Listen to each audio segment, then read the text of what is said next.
Assalamualaikum warahmatullahi wabarakatuh. Salam guru penggerak. Perkenalkan, saya Andia Meliratnasari, calon guru penggerak Angkatan 11 dari UPT SMP Negeri 2 Srengat, Kabupaten Blitar, Provinsi Jawa Timur. Pada video kali ini, saya akan memaparkan refleksi dwi mingguan pada modul 1.1 tentang filosofis pemikiran Ki Hajar Dewantara. Pada refleksi modul 1.1, saya menggunakan model refleksi 4F, yaitu Facts, Feelings, Findings, Future. Yang pertama yaitu Facts atau peristiwa.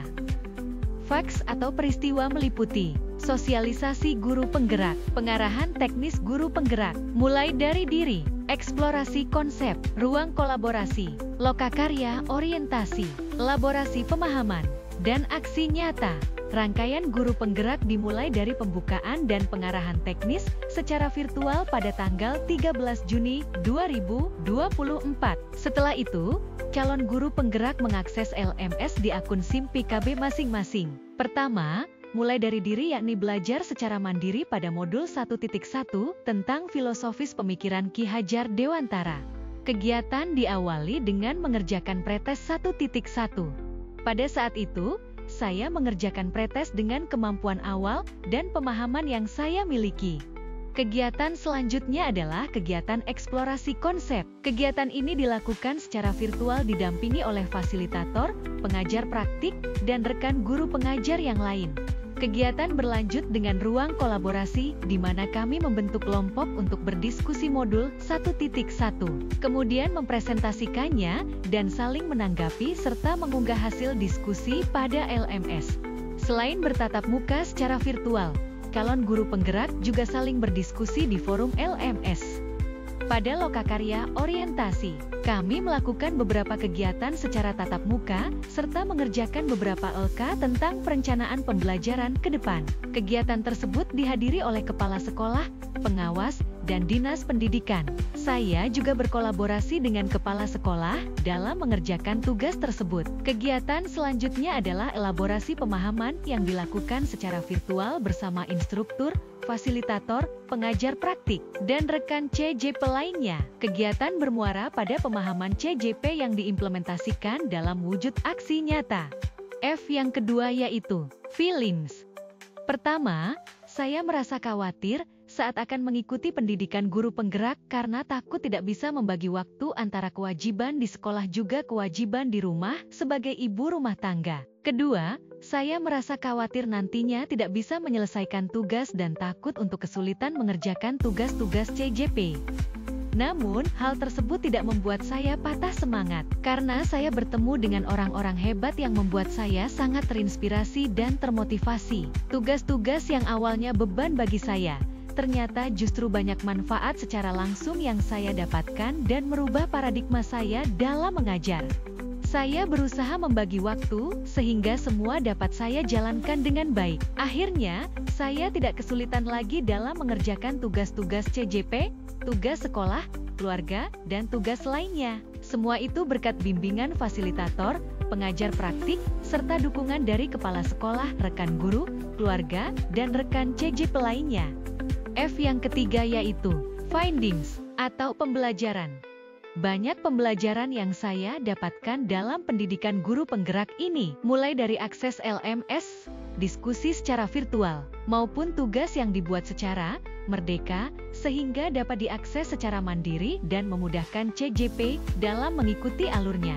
Mengikuti PJP ini membuat mindset saya lebih terbuka dan menyadari pembelajaran yang seharusnya dilaksanakan di kelas. Semua ilmu tentang filosofis pemikiran Ki Hajar Dewantara dapat saya pelajari, pahami, refleksikan, dan saya terapkan dalam aksi nyata. Pembelajaran yang saya terima setelah mempelajari modul 1.1 yaitu bahwa pendidikan itu adalah menuntun segala kekuatan kodrat yang ada pada anak-anak agar mereka mencapai keselamatan dan kebahagiaan yang setinggi-tingginya baik sebagai manusia maupun anggota masyarakat. Tugas pendidik adalah sebagai fasilitator yang mengarahkan dan bisa mengimplementasikan semboyan Ki Hajar Dewantara yakni Ing Ngarso Sung Tulodo, Ing Madyo Mangun Karso, dan Tutwuri Handayani. Pendidikan memberi tuntunan terhadap kodrat yang dimiliki anak secara menyeluruh.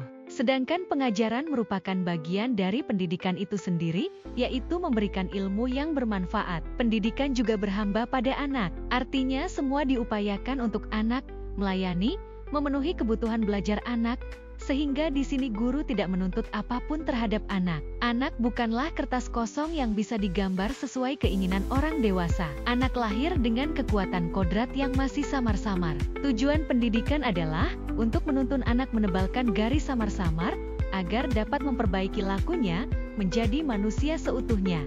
Pendidikan hendaknya mengedepankan budi pekerti yakni cipta, rasa, dan karsa. Intinya, sebagai pendidik harus berefleksi untuk mengetahui kekuatan dan kelemahan dalam pembelajarannya guna mewujudkan pendidikan yang berpihak pada murid. Pendidikan yang mengutamakan keaktifan anak. Pendidikan yang tidak menjadikan kurikulum sebagai target pembelajaran. Pendidik harus bisa mengetahui potensi maupun bakat yang dimiliki oleh anak, karena setiap anak terlahir memiliki keunikan masing-masing. Tugas pendidik adalah mendorong, memfasilitasi, dan memotivasi terhadap bakat anak.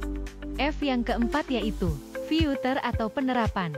Penerapan yang pertama yaitu student centered. Pendidikan itu adalah menuntun. Di sini tugas guru adalah fasilitator yang menuntun segala kekuatan kodrat yang telah dimiliki oleh siswa, sehingga mereka dapat mencapai keselamatan dan kebahagiaan yang setinggi-tingginya baik sebagai manusia maupun anggota masyarakat. Pembelajaran seharusnya tidak didominasi guru, peserta didiklah yang aktif mencari dan menemukan sendiri pengetahuannya.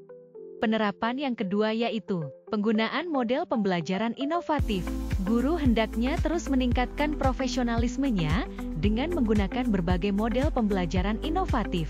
Dengan menerapkan model pembelajaran inovatif, kegiatan akan lebih menarik dan meningkatkan kemampuan siswa untuk menemukan sendiri pengetahuannya dengan cara yang menyenangkan. Penerapan yang ketiga yaitu menyeimbangkan kodrat alam dan kodrat zaman. Setiap anak memiliki gaya belajarnya masing-masing. Ada visual, audio, kinestetik, maupun gabungan dari gaya belajar tersebut. Dalam pembelajaran, guru harus memenuhi setiap kebutuhan belajar peserta didik dengan memperhatikan gaya belajarnya masing-masing baik itu dalam konten proses maupun produk. Penerapan yang keempat yaitu kembangkan bakat siswa. Setiap anak itu unik dengan bakat dan potensial masing-masing. Tugas guru adalah memfasilitasi, mendukung, mendorong, serta memberi contoh sehingga bakat tersebut dapat berkembang dan berguna bagi sekitar.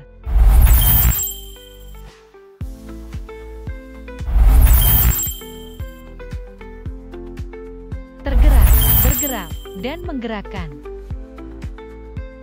Salam, guru penggerak. Wassalamualaikum warahmatullahi wabarakatuh.